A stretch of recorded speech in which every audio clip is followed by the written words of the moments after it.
আমার মনে হয় যে একটা চরিত্র যখন প্লে করা হয় তার প্রত্যেকটা তার মানে ব্যাক স্টোরিগুলো খুব ইম্পর্টেন্ট। ওজান মিউজিক্যাল ফিল্মটা ডিরেক্ট করেছে অংশু ভাইয়া। এটার কণ্ঠশিল্পী কোনাল এবং নিলয়, তাদের খুবই sweet voice and mass audience গানটা খুব পছন্দ করবে। আমরা প্রথম এই জুটি বেঁধে কাজ করেছি নেপালে। আসলে ভিজুয়াল এত সুন্দর ছিল যে এত ঠান্ডার মধ্যেও মনে হচ্ছে যে এটা কম্প্রোমাইজ করা উচিত হবে না, যেহেতু একটা ভালো একটা সুন্দর কাজ অংশু ভাইয়া করতে চেয়েছে। সো আমিও চেষ্টা করেছি আমার জায়গা থেকে, আই এম শিওর রেহানও চেষ্টা করেছে। অ্যান্ড শুটিংয়ে কিছু ক্লিপ নিয়ে সবাই দর্শক খুব এক্সাইটেড, অ্যান্ড আমরাও খুবই এক্সাইটেড। সামনে দেখা যাক দর্শক কতটা পছন্দ করে মিউজিক্যাল ফিল্মটা। আমার মনে হয় যে আমি যেই চরিত্রগুলো করি, আম, আমি খুব মন দিয়ে চরিত্রগুলো প্লে করি, তাই দর্শক পছন্দ করেন।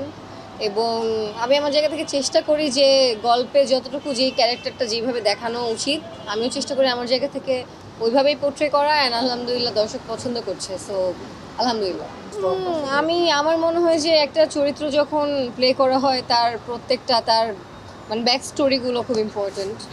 সো সে আসলে কোন ঘরের মেয়ে, তার বাবা কি করে, তার মা কি করে, সে কাজকর্ম কি করে, সেই জায়গাগুলো আসলে এক এক জায়গা থেকে পিক করে ক্যারেক্টারটা বানানো হয়। সো ওইভাবে আমার যখন যেটা মনে হয় ওইভাবে আমি যখন দেখা যায় যে কোনো চরিত্র প্লে করি, সেটা যদি অফিসের সিন থাকে বা সিচুয়েশন কী থাকে ওইটা চিন্তা করে আমিও ওইভাবে প্লে করার চেষ্টা করি যে আমি অফিসে থাকলে এই সিচুয়েশন আমার সাথে হলে আমি কীভাবে রিয়াক্ট করতাম। সো এটাই।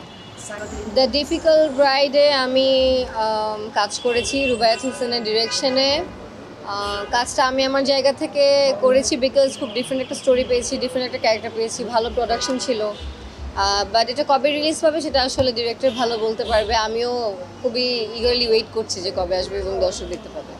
ভাইয়া আসলে রেগুলার এত কাজ করছি, এখন হুট করে আমাকে জিজ্ঞেস করলে আমি একটা নিয়ে বলতে পারছি না, কারণ আমি কাজের মধ্যে আছি, তো ব্যাক টু ব্যাক কাজ করে যাচ্ছি। এখন ওজান রিলিজ পাচ্ছে, সো দর্শক কীরকম আসলে রিয়াকশন দেবে সেটা নিয়েও আমি অনেক nervous and excited at the same time.